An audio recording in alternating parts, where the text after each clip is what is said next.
আসসালামু আলাইকুম দর্শক, কেএস স্টুডিওর পক্ষ থেকে সবাইকে স্বাগত জানাচ্ছি। আজকে আমরা দেখব ব্রেসেস লাগানোর পরে আমরা দাঁত কিভাবে পরিষ্কার করব। ব্রেসেস লাগানোর পরে সাধারণত দাঁত পরিষ্কার করা একটু কষ্টসাধ্য হয়ে যায়, যেহেতু প্রায় ২৮টা দাঁতে, নিচের পাটিতে ১৪টা বা উপরের পাটিতে ১৪টা মিলায় মোট ২৮টা দাঁতে ব্রেসেস লাগানো থাকে। সেহেতু আমরা যদি ভালো মতো ব্রাশ করতে না পারি বা পরিষ্কার রাখতে না পারি দাঁত, তাহলে সবগুলো দাঁতই গর্ত হয়ে যাওয়ার একটা সম্ভাবনা থাকে। তাই ভালো মতো পরিষ্কার যদি আমরা না করতে পারি, তাহলে দাঁতগুলো খুব তাড়াতাড়ি ব্রেসেসের যে জায়গাটাতে লাগানো আছে চারপাশে কালো দাগ বা গর্ত এরকম হয়ে যাওয়ার সম্ভাবনা খুব বেশি থাকে। সেজন্য ভালো মতো দাঁত পরিষ্কার করাটা বাঞ্ছনীয়। তাই দেখি আমরা কিভাবে দাঁত পরিষ্কার করা যায়। সাধারণত আমরা দাঁত যেভাবে পরিষ্কার করি, সুন্দর করে উপর নিচ করে উপরের পাটি উপর থেকে নিচের দিকে করে সুন্দর করে পরিষ্কার করতে হবে। একদম সুন্দর করে প্রত্যেকটা দাঁত সুন্দর করে এক জায়গায় ৩-৪ বার করে দিতে হবে। এরকম এরকম করে উপর থেকে নিচের দিকে, একদম উপর থেকে নিচের দিকে। আবার আমরা উপরের পাটির দাঁতগুলো সাধারণত এইভাবে পরিষ্কার করে থাকি, যাতে ব্রেসেসের যে ভিতরের প্রান্ত আছে সেগুলোতে দাঁতগুলো সুন্দর করে পরিষ্কার হয়। এইভাবে এইভাবে আবার ভিতরের পাশটা আমরা এইভাবে করতে পারি। এইভাবে এইভাবে করতে পারি। এইভাবে সুন্দর করে প্রত্যেকটা দাঁত সুন্দর করে পরিষ্কার করতে হবে, যাতে ব্রেসেসের যত ফাঁকা জায়গাগুলো আছে সেগুলোতে সুন্দর করে পরিষ্কার হয়। ভিতরের নিচের দাঁতগুলো আমরা কিভাবে পরিষ্কার করব? নিচের দাঁতগুলো সাধারণত আমরা নিচের থেকে এইভাবে পরিষ্কার করে থাকি, নিচ থেকে উপরের দিকে, নিচ থেকে উপরের দিকে, একদম নিচ থেকে উপরের দিকে সুন্দর করে ঘুরিয়ে ঘুরিয়ে আমরা পরিষ্কার করব। এইভাবে দেখতে পাচ্ছেন আপনারা, সুন্দর করে একদম সুন্দর করে পরিষ্কার করতে হবে।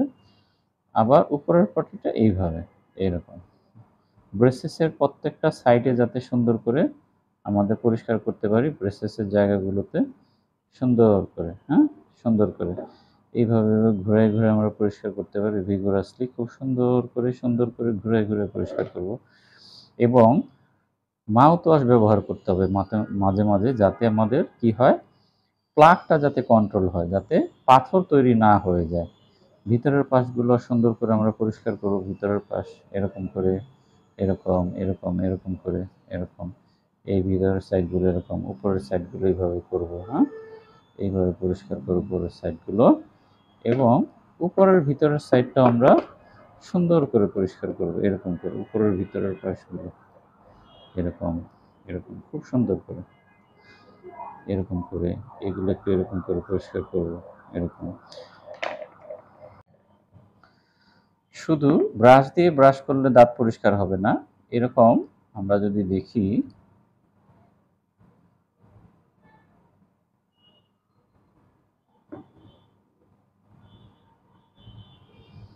এরকম ইন্টারডেন্টাল ব্রাশ দিয়েও আমাদের পরিষ্কার করতে হবে। ইন্টারডেন্টাল ব্রাশ, যে ছোট্ট মাইক্রো ব্রাশ দিয়ে দাঁতের প্রত্যেকটা পাশে আমরা যদি ব্রেসেসের সাইড দিয়ে আস্তে আস্তে দাঁত পরিষ্কার করতে হবে।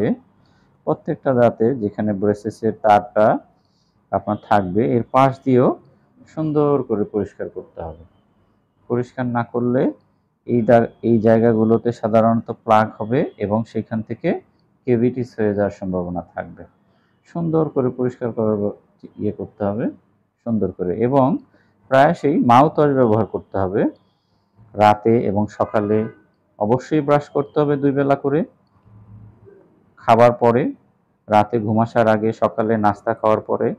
এবং মিষ্টি জাতীয় খাবার আমরা যখন খাবো ব্রেসেস পরা অবস্থায়, মিষ্টি খাবারের পরেও যদি সম্ভব হয় তাহলে ব্রাশ করে ফেলতে হবে। মিষ্টি জাতীয় খাবার, ক্যান্ডি জাতীয় খাবার খাওয়া যাবে না। এরকম যদি পারতপক্ষে যে আপনার রিফাইন কার্বোহাইড্রেট যেগুলো, যেমন আটা, তারপরে আটা দিয়ে বানানো, ময়দা দিয়ে বানানো খাবারগুলো আমরা একটু অ্যাভয়েড করব। বিশেষ করে ব্রেসেস থাকা অবস্থায় আঁশ জাতীয় খাবারগুলো আমরা একটু অ্যাভয়েড করতে বলি, যেমন ডাঁটা শাক, পুঁই শাক, হ্যাঁ, লাউ শাক। এগুলো খেলে ব্রেসেসের যে হুকগুলো থাকবে সেগুলোতে আটকায় যাওয়ার চান্স থাকবে, সেজন্য সেগুলো একটু অ্যাভয়েড করতে বলি আমরা। সুন্দর করে পরিষ্কার করার চেষ্টা করতে হবে। প্রত্যেকটা দাঁত আমরা যদি দেখি এভাবে, প্রত্যেকটা দাঁত সুন্দর করে পরিষ্কার করার ব্যবস্থা করতে হবে ইন্টারডেন্টাল ব্রাশ দিয়ে।